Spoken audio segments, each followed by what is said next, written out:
दोस्तों, क्या आपने कभी रामायण पढ़ी है? और क्या सच में राम ने ही रावण को मारा था, ये किसी और ने? और ये रामायण क्या स्वयं राम ने ही अपने हाथों से लिखी थी? आइए जानते हैं इन सब सवालों के जवाब आज की इस वीडियो में। रामायण का हिंदू धर्म में एक विशिष्ट स्थान है। मनुष्य जाति के जीवन और उनके कर्मों का विशेष प्रकार से रामायण में विवरण दिया गया है। इसमें भगवान राम और माता सीता के जन्म एवं जीवन यात्रा का वर्णन है। हम में से अधिकांश लोगों को रामायण की कहानी पता है, लेकिन इस महाकाव्य से जुड़े कुछ ऐसे भी रहस्य हैं जिनके बारे में लोगों को जानकारी नहीं है। आज हम आपके सामने रामायण से जुड़े ऐसे ही 10 रहस्यों को उजागर करेंगे। ऐसा माना जाता है कि मूल रामायण की रचना ऋषि वाल्मीकि द्वारा की गई थी, लेकिन कई अन्य संतों और वेद पंडितों जैसे तुलसीदास, संत एकनाथ इत्यादि ने भी इसके अन्य संस्करणों की भी रचना की है। हालांकि प्रत्येक संस्करण में अलग अलग तरीके से कहानी का वर्णन किया गया है, लेकिन मूल रूप रेखा एक ही है। नंबर 1, रामायण के हर एक 1000 श्लोकों के पहले अक्षर से गायत्री मंत्र बनता है। दोस्तों, गायत्री मंत्र में 24 अक्षर होते हैं और वाल्मीकि रामायण में 24,000 श्लोक। रामायण के हर एक 1000 श्लोक के बाद आने वाले पहले अक्षर से गायत्री मंत्र बनता है।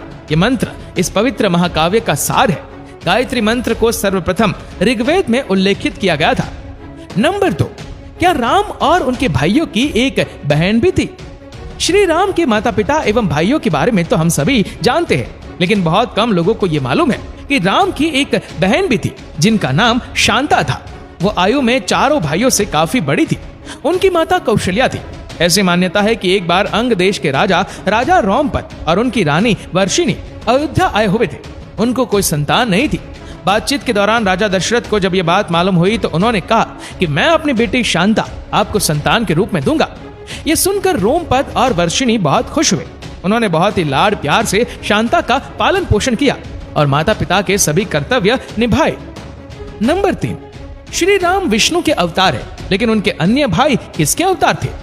राम को भगवान विष्णु का अवतार माना जाता है, लेकिन क्या आपको पता है कि उनके अन्य भाई किसके अवतार थे?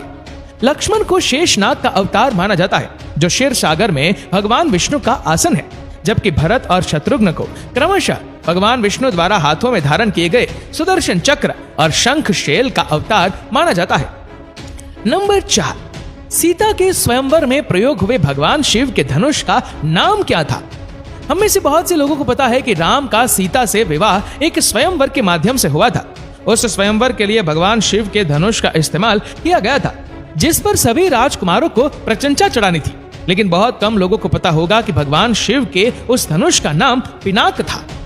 नंबर 5, 14 वर्षों तक जागते रहे लक्ष्मण। ऐसा माना जाता है कि वनवास के 14 वर्षों के दौरान अपने भाई और भाभी की रक्षा करने के उद्देश्य से लक्ष्मण कभी सोते नहीं थे। इसी कारण उन्हें गुदाकेश के नाम से भी जाना जाता है। वनवास की पहली रात को जब राम और सीता सो रहे थे तो निंद्रा देवी लक्ष्मण के सामने प्रकट हुई।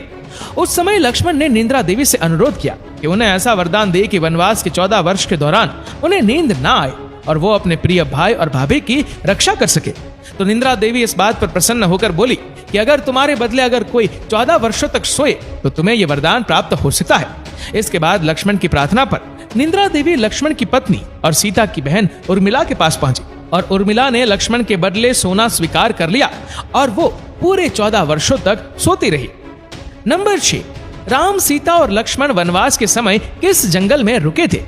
हम में से अधिकांश लोगों को पता है कि राम, लक्ष्मण और सीता ने कई साल वन में बिताए थे, लेकिन कुछ ही लोगों को उस वन के नाम की जानकारी होगी। उस वन का नाम दंडकारण्य था, जिसमें राम, सीता और लक्ष्मण अपना वनवास बिताया था।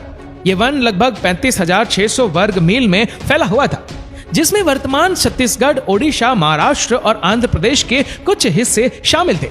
उस समय यह वन सबसे भयंकर राक्षसों का घर माना जाता था, इसीलिए इसका नाम दंडकारण्य था, जहां दंड का अर्थ सजा देना और अरण्य का अर्थ वन होता है। नंबर 7, लक्ष्मण रेखा का वर्णन वाल्मीकि रामायण में क्यों नहीं है? पूरी रामायण की कहानी में सबसे पेचीदा प्रकरण लक्ष्मण रेखा की घटना है, जिसमें लक्ष्मण वन में अपनी झोपड़ी की चारों ओर एक रेखा खींचते हैं। जब सीता के अनुरोध पर राम सुवर्ण हिरण को पकड़ने और मारने की कोशिश करते हैं तो वह हिरण राक्षस मारीच का रूप ले लेता है। इस घटना के संबंध में अज्ञात तथ्य यह है कि इस कहानी का वर्णन ना तो वाल्मीकि रामायण में है और ना ही रामचरितमानस में, लेकिन रामचरितमानस के लंका कांड में इस बात का उल्लेख रावण की पत्नी मंदोदरी द्वारा किया गया है। नंबर 8, क्या रावण एक उत्कृष्ट वीणा वादक भी था? इस बात की पुख्ता जानकारी है कि रावण एक बहुत ही बड़ा विद्वान था और उसने वेदों का भी अध्ययन किया था। लेकिन क्या आपको पता है कि रावण के ध्वज में एक प्रतीक के रूप में वीणा होने का कारण क्या था? जो कि रावण एक उत्कृष्ट वीणा वादक था, जिसके कारण उसके ध्वज में प्रतीक के रूप में वीणा अंकित थी। हालांकि रावण इस कला को ज्यादा तवज्जो नहीं देता था, लेकिन उसे ये वाद्य यंत्र बजाना बहुत पसंद था। नंबर 9, आखिर कुंभकर्ण 6 महीने तक क्यों सोता था? रामायण में वर्णित है कि कुंभकर्ण लगातार 6 महीनों तक सोता था।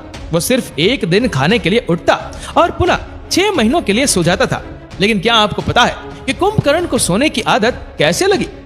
एक बार एक यज्ञ की समाप्ति पर ब्रह्मा कुंभकर्ण के सामने प्रकट हुए और उन्होंने कुंभकर्ण से वरदान मांगने को कहा। ये देखकर इंद्र को यह डर सताने लगा कि कहीं कुंभकर्ण वरदान में इंद्रासन ना मांग ले। इसलिए इंद्र ने देवी सरस्वती से अनुरोध किया कि वो कुंभकर्ण की जिह्वा पर बैठ जाए, जिससे वो इंद्रासन के बदले निंद्रासन मांग ले। इस प्रकार इंद्र की ईर्ष्या की वजह से कुंभकर्ण को सोने का वरदान प्राप्त हुआ। नंबर 10, आखिर क्यों राम ने लक्ष्मण को मृत्यु दंड दिया? रामायण में वर्णित है कि श्री राम ने ना चाहते हुए भी जी जान से प्यारे अपने छोटे भाई लक्ष्मण को मृत्यु दंड दे दिया था। आखिर क्यों भगवान राम ने लक्ष्मण को मृत्यु दंड दिया था? यह घटना उस वक्त की है जब श्री राम लंका विजय के बाद अयोध्या लौट आए थे और अयोध्या के राजा बन गए थे। एक दिन यम देवता को कोई महत्वपूर्ण चर्चा करने के लिए श्री राम के पास आना था और चर्चा आरंभ करने से पहले उन्होंने भगवान राम से कहा कि आप मुझे वचन दें कि जब तक मेरे और आपके बीच वार्तालाप होगा, हमारे बीच कोई नहीं आएगा और जो आएगा उसे आप मृत्यु दंड देंगे। इसके बाद राम लक्ष्मण को यह कहते हुए द्वारपाल नियुक्त कर देते हैं कि जब तक उनकी और यम की बात हो रही है वो किसी को भी अंदर न आने दे, अन्यथा वे उसे मृत्यु दंड दे देंगे। लक्ष्मण भाई की आज्ञा मानकर द्वारपाल बनकर खड़े हो गए। लक्ष्मण को द्वारपाल बने कुछ ही समय बीतने के बाद वहां पर ऋषि दुर्वासा का आगमन होता है। जब दुर्वासा ने लक्ष्मण से अपने आगमन के बारे में श्री राम को सूचित करने के लिए कहा तो लक्ष्मण ने विनम्रता के साथ मना कर दिया। इस पर दुर्वासा क्रोधित हो गए तथा उन्होंने संपूर्ण अयोध्या को श्राप देने की बात कही। लक्ष्मण ने शीघ्र ही यह संकल्प कर लिया कि उनको स्वयं का बलिदान देना होगा ताकि वह नगर वासियों को ऋषि के श्राप से बचा सके, और उन्होंने भीतर जाकर ऋषि दुर्वासा के आगमन की सूचना श्री राम को दे दी। अब श्री राम दुविधा में पड़ गए क्योंकि उन्हें अपने वचन के अनुसार लक्ष्मण को मृत्यु दंड देना था। इस दुविधा की स्थिति में श्री राम ने अपने गुरु वशिष्ठ का स्मरण किया और कोई रास्ता दिखाने को कहा। गुरुदेव ने कहा कि अपनी किसी प्रिय वस्तु का त्याग उसके मृत्यु के समान ही है, अतः तुम अपने वचन का पालन करने के लिए लक्ष्मण का त्याग कर दो। लेकिन जैसे ही लक्ष्मण ने यह सुना तो उन्होंने राम से कहा कि आप भूल कर भी मेरा त्याग नहीं करना। आपसे दूर रहने से तो यह अच्छा है कि मैं अपने वचन का पालन करते हुए मृत्यु को गले लगा लूं। ऐसा कहकर लक्ष्मण ने जल समाधि ले ली। तो दोस्तों, यही थे वो रामायण के 10 रहस्य जिसके बारे में आपने शायद ही कभी सुना होगा। आपको ये वीडियो कैसा लगा हमें नीचे कमेंट करके जरूर बताएगा, और अगर आपको वीडियो अच्छा लगा हो तो वीडियो को लाइक करेगा, शेयर करेगा ज्यादा से ज्यादा लोगों तक। ऐसे ही और भी रोचक जानकारियों के लिए फॉलो करें हमारे पेज को, और ऐसे ही और भी वीडियोस को यूट्यूब पर देखने के लिए नीचे कमेंट सेक्शन में लिंक दी गई है, जिसके ऊपर क्लिक करके हमारे चैनल को आप सब्सक्राइब करें और बेल आइकन दबाएं ताकि हमारे हर लेटेस्ट वीडियो की अपडेट आपको मिलेगी सबसे पहले। धन्यवाद।